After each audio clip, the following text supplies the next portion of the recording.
talking of two dandy gentlemen, Peter. Oh, hello. Match number 6, the new Freebirds. What is... Versus Big Josh and Brad Armstrong. Nobody asked for this intro, Mark, did they? Oh, this intro has been cut from the network. Is it really? This match just starts with them in the ring. Holy moly. Now, I had to look at it, and I believe it is because of a rights issue.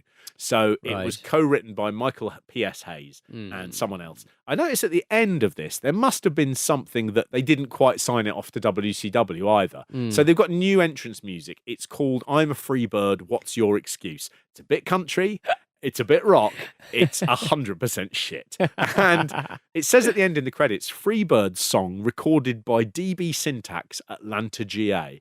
So there is already a bit there where you're like, okay, so is this what, a license if we promote? I don't know what it is. Yeah. But WWE, it's been cut from every time this song appeared in WCW, it's off the network. They do not have it. Why can't they never get their licenses right? I don't know. It's mad. Just pay a bit more money for Michael perpetuity. Hayes works for WWE. He's been working there now backstage since 1995. Yeah. And they couldn't, when it launched in 2014 or whatever it is, when the WCW pay-per-views went there, they didn't say to him, should we get this sorted so we can just put it up?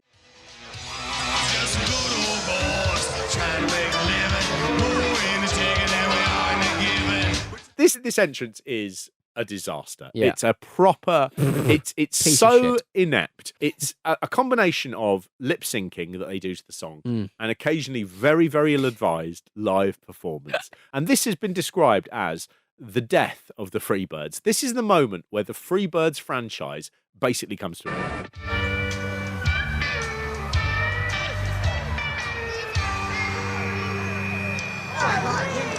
Feedback.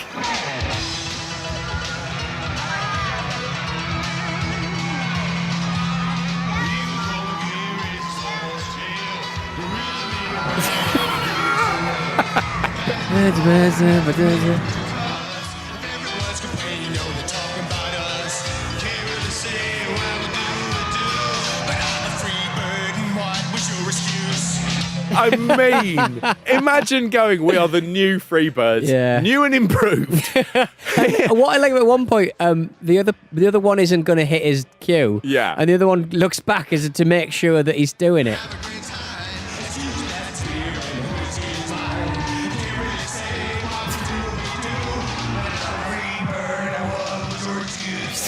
I mean, it's unlistenable. It's the ugliest thing. I'm a Freebird, and what am I going with you?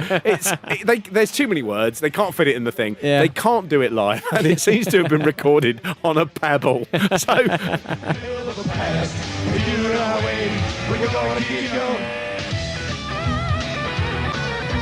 Oh, and they keep cutting back to the recording studio, and the guitarist is noodling. As Michael Hayes has made clear on many occasions, he is a proper rock and roll star.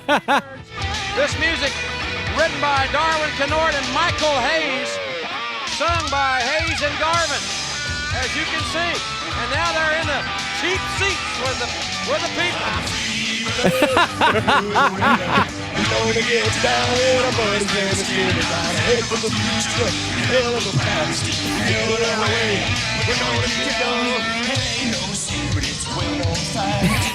I sometimes watch jazz drummers talking about how they prepare for a gig. They get sent, they've either never worked with a person before, or if it's not jazz, they'll get sheet music. So they kind of know what they're walking into.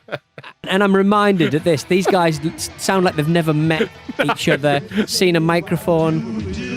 But I'm a free bird, and what was your excuse? Can't really say why we do what we do. But I'm a free bird, and what was your excuse? Can't really say why we do what we do. But I'm a free bird, and what was your excuse? Can't really say It's the same lyrics over and over again. It's so fucking terrible. The funny thing is, you can see Michael Hayes thinking, if I can just nail it, just nail it, it will suddenly turn. It will suddenly turn, and it's so fucking terrible. The worst thing about that is their gimmick is that they're a rock and roll band. Yeah, you know. Now that works if you just say it. Yeah. You know, Yes, you don't do it. Van Hammer got across. We know what he's about. He's got a guitar. Completely. He's got a flying V. Michael Hayes thinks he is a rock star. Maybe in the 80s when he was a big wrestling star, he could sell 100 copies of his single to people who came to see the wrestling in Texas Auditorium. Yeah. When you see it on that big stage where you're just like, he must have looked at it and gone, Michael Jackson, anyone can do that shit. Anyone can do it. Give me a mic, I'll go out there and honestly, I'll sing it and the crowd will just lap it up. It is the moment the Freebirds died. And what they have here as well, they called them the new Freebirds. And what that was they were wearing different costumes. Yeah. They just had some clothes made. They're still the same old fucking guns, right? And that new song they were doing was attempted to be a reboot. The weirdest thing is we've just gone through all that whole bit with Fantasia and Bad Street. Yes. And that was the new Freebirds. And so the new Freebirds are like the old Freebirds. Yeah. I mean, but it just draws attention to you going, they're just the same fucking people. It's like calling yourself the Great, you know. Please welcome the Great Pete Donaldson. People are more likely to go, oh, he thinks he's great, does he? I'm going to analyse this. Do I think he's great? Do I think the Freebirds are new? No, I think they're the same fucking Freebirds. Yeah. Awful. Jim says, first Geordie use a lot of music in their ring entrances, and you have to wonder where that came from. Yes. Hell. It came from hell, Jim. There's that funny thing with Jim Ross where for a commentator, he cannot stop wanting you to know at home, like a hostage, where he's sort of going, you know, along the lines of a hostage who was trying to communicate that things weren't well. Yeah. And they'd go, my captors are treating me very well and I'm enjoying delicious earthworms every day. And you're going, oh, what did he say? He doesn't normally eat earthworms. He's doing the hands. He's doing the funny hand thing. And it's like Jim Ross. He sort of goes, well, they originated music. I don't know where that came from. Who are you playing to? Who is at home that you need to communicate I'm not part of this? You know, don't be a big baby. I'm a free bird, what was your excuse?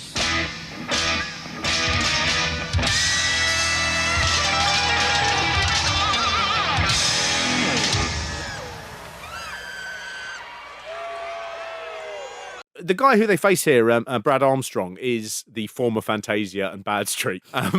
They could have just kept him as Bad Street. And you'd sort of go, they're having a Freebird feud. That's something. No.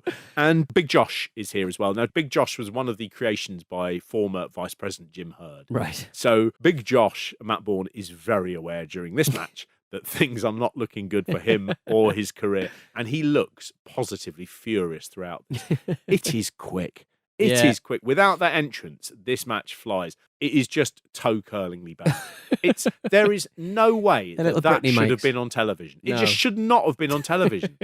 It's absolutely mad. You're really angry about it. I'm enjoying it. Do you know what it is? It's that thing of like, you know, when they do talent shows now and everyone's like, oh, it's funny when they're all, you know, bad. That was big sort of 15 years ago. Here's a compilation of the worst.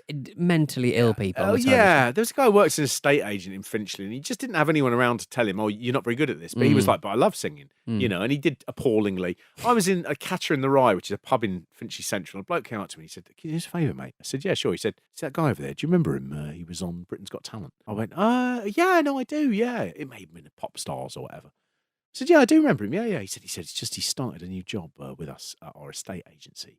He said, can you do us a favour? I said, yeah, what is it? He said, can you go over and say to him, you are fucking crap? I was like, no, I'm not going to do that. And it was just that thing. But part of the reason I didn't do it is I should have said to the bloke, I have seen the fabulous. I have seen the new Freebirds performing live at Clash of the Champions 18. So did I think that was shit? No, I thought I was all right. Well, at that point, you hadn't seen it, Mark, so that's why you didn't do that. I was thinking as I did that, I was thinking someone's going to be going, he said he hadn't seen it. and now he's talking about, well, I was about to get to that. So everyone settle down. Great little video they play of the Steiners next. Oh, as well. yeah, I love Scott Steiner. Misusing the word very repeatedly is very enjoyable. Well, you see, Eric, it goes like this. Someone came into my brother's house and stole something very precious, something that meant very much to us. just Rick Steiner just smashing it out. Is it Rick Steiner? Yeah, Rick Steiner is particularly bad at the interviews. And it's a weird thing, you seldom hear him speak. You know, Gene, being a dog, I like to prey on my opponents. You see, in the dog pound, it's to beat the hard times. When you boys get to Halloween Havoc, I'm going to be Peter, the pumpkin eater, and it's going to be my party.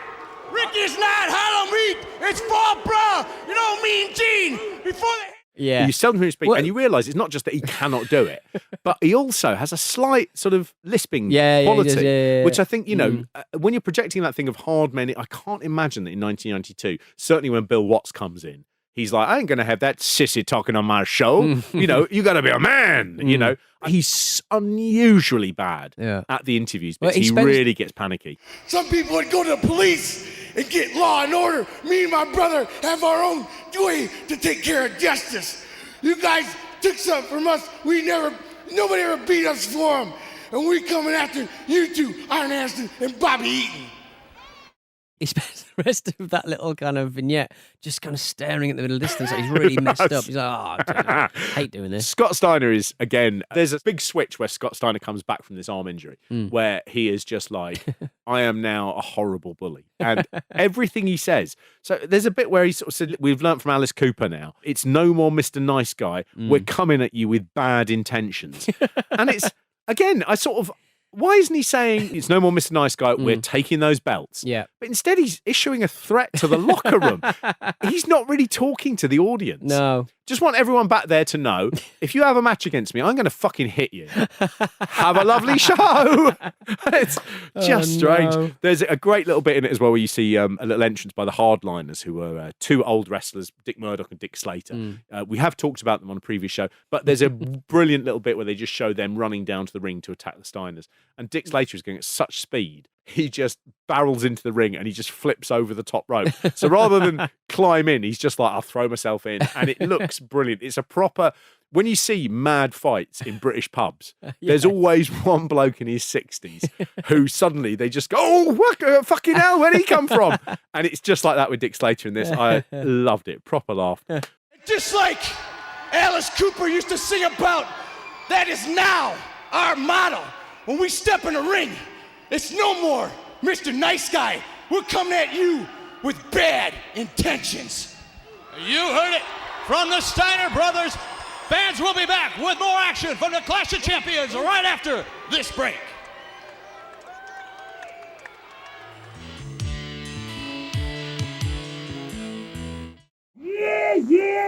Yeah. Boy, we've done some crazy things in our life and time. Many crazy things, but not stupid things. Not stupid things. Not like walking in front of a train. That would kill you. Or jumping out of an airplane without a parachute. That would kill you, too. Or doing steroids. That'll really kill you. So take it from the bird. Have a good time and beat everybody you can. But stay off the juice.